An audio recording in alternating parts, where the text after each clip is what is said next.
Hello everyone, what is up? Welcome back to another episode by the Pokemonster. And as you can see, today we have once more a Pokemon Cards Mail Day. So without further ado, let's dive straight into the first envelope. Probably next week there still will be episode 10 and then we are moving towards the season finale of season 4. During these episodes we're going to unbox 5 envelopes at a time. And in those envelopes there are cards that I ordered online from different sellers and stores. And hopefully I ordered a lot of Full Art Trainer cards since we're trying to fill up a Full Art Trainer binder. And in the season finale of every season we're stuffing all the Full Art Trainer cards from the previous episodes into the binder. And without further ado, let's just start off because there is a lot of stuff to talk about today. This one was fine. Unfortunately they're not sealed. And then we have one that has a little damage to it. It's very funny, all the cards came taped to a top loader, as you can see here, with a lot of scotch tape. So before even checking the cards out, I already sent a message to the seller like my friend, watch out, be careful with the scotch tape because it might bring you some negative feedback from other buyers. Here you can see a lot of tape was used on the first card, on the second card and on the top loader. And then we received the Snorlax, unsealed yet again. And I saw this. So you see those two lines occur in the screen in the middle of the card. So I messaged the seller like, yo, can you see this? With clear pictures of the damage. And he didn't want to acknowledge the damage since he said it comes straight from an ETB. So it can't be damaged, and that is one of the most frequent misconceptions that I hear all time. I order a lot of Pokemon cards, I sell a lot of Pokemon cards lately too, and people think that pack fresh means near mint. Well, it's not true, this is clearly surface damage. Pack fresh in the description doesn't mean anything. Sometimes it really frustrates me. I buy a pack fresh card, it's excellent. Just list it as excellent. Don't list it as pack fresh. It's not near mint. This is surface damage on the back of the card. I asked around in a Discord how this could happen. If you have more information, let me know. I'm always very curious to know how certain damage types can occur. I know a bit about damage now already, but you can always learn something new, so let me know. This is not near mint. For future sales for you guys as well, this is not near mint. Seller didn't acknowledge the damage yet again due to it being pack fresh, or ETB fresh, promo fresh. And well, it is damage. It doesn't matter if it was pack fresh. So I contacted Card Market Support with a clear picture as well. And like 99.9% of the time they agree with me, always, when I'm the seller and when I'm the buyer. And of course this time as well, sorry first with the experience with the seller. This should not have happened, but he's a private seller, so he doesn't have to be held accountable. So thank you Card Market this time. Very happy to have received that. I'm not gonna mention the seller, but I think he's new to Pokemon cards. It might have been only 2 ETBs opened in his entire life. But still, if you want to be a seller on a platform, you have to read the rules. In the rules it says surface damage, all kind of damage, and how to list your cards in a proper condition. So this comes from the same seller as well, Psyduck. All the cards were fine, I told the seller as well. Oh, there is even... Ooh, I have not seen that, guys. Ooh. I have not seen that. So, yeah, that is too bad. Always check for the cards. Let's move on. I have a lot of editing to do in this video, I noticed already. So, well, he was very lucky and I was lucky with my refund as well. In the end it seems like it was all justified, the extra amount of money instead of only the Snorlax. This card is also damaged a lot. I should have left the bad feedback, but I gave the seller the benefit of the doubt. But this card, undeniably not near mint. It's creased, folks, creased cards, played plate condition, maybe poor, you know what I mean? Don't list this as near mint. And now I'm curious to the Mr. Mam as well, because on the first inspection I thought all these cards were perfect and fine near mints, at least fine near mints. So you can always discover something new. It doesn't happen to me that frequent, but this one looks fine. This one is finally fine. Finally. Okay, bad order. Don't order there again. Memo and note to self. Then we get to a nice order. I believe this one is way better. Way cooler cards as well. I see that I'm already above 6 minutes in, so need to hurry a bit because we're only in the second envelope. And here is what I talked about on the start of the episode, ladies and gentlemen. We have some nice cards, probably. Yeah, there are some nice cards to add to the 4 trainer binder. Usually I do spend a little more time on condition checking, but I know this guy really thorough on condition. Although even he might make mistakes, even I might make mistakes. I might have sold this Psyduck if I didn't mention and notice the crease as near mint. That's also why I do another inspection before I send the card, so that there's one final moment before the card leaves your house to see if there is any damage and if any complaints are justified in hindsight. Let's move to the next card, Fragile. Please handle with care. Daisy's Help. Is this... I don't know, I think there are some great cards in here. I do think that. Oh, here we go. We have an Absol-EX. I'm gonna sell it.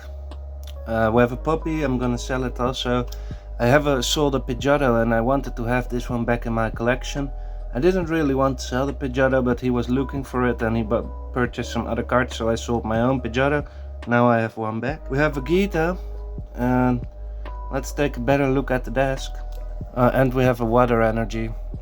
So I was not too happy with this Vegeta. What is happening, guys? What's going on? Near mint card. We don't even have to put it on the desk, but as you can see, that corner is pretty terrible. Pretty damaged, guys. Here we have another damaged corner, and you see some lines along the upper side, some scratches along the entire card here, and including this corner and this corner. If you put it on the table, it looks like this. This is not near mint. I haven't complained to the seller this time because all the other cards were okay. I got a little bit of discount on this card already, but if I knew it was this bad condition, I wouldn't have purchased it. I'm gonna sell it as excellent, definitely.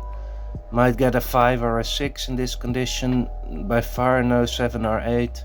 Furthermore, the card is really alright, but it's just a shame the backside.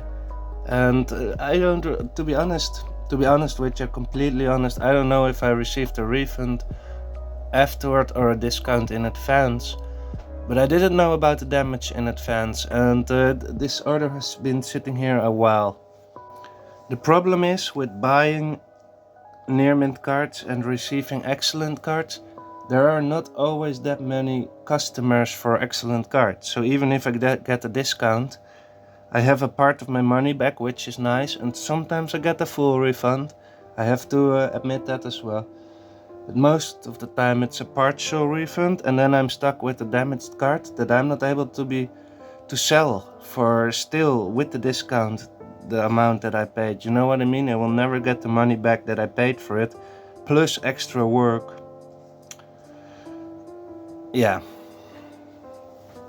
Only 1 out of the 20 cards that I sell is excellent. People do really want near mint cards, so I can fully understand those people. And I must put those excellent cards on a huge discount, and then people are interested. But that's gonna cost me money. Alright, here we have a Trainer Gallery Jynx. A lot of people are still fan of the first generation Pokemon. I thought this Jynx for 90 cents to $1 was a steal in combination with the other cards that I purchased, so I might sell this one again for €1.30, $1.30. Here we have a Kingdra. Shrouded Fable is now the start of September somewhere, Shrouded Fable is not that old, and I was looking for some Kingdra and Greninja cards. This one was 50-60 cents. I purchased it. Might sell it again for $1. I just wanted to see it as well. I like the Kingdra. One of my favorite Pokemon as well. And then we have a Brilliant Stars card. Paid $2.50, $3. Gonna try to sell it for $4. If not, I'm gonna try to sell it again for $3. And we have the Elesa Sparkle. I talked about this about 2 episodes ago. Purchased it for $5.50. I had one locked in, and I purchased it basically already for $3.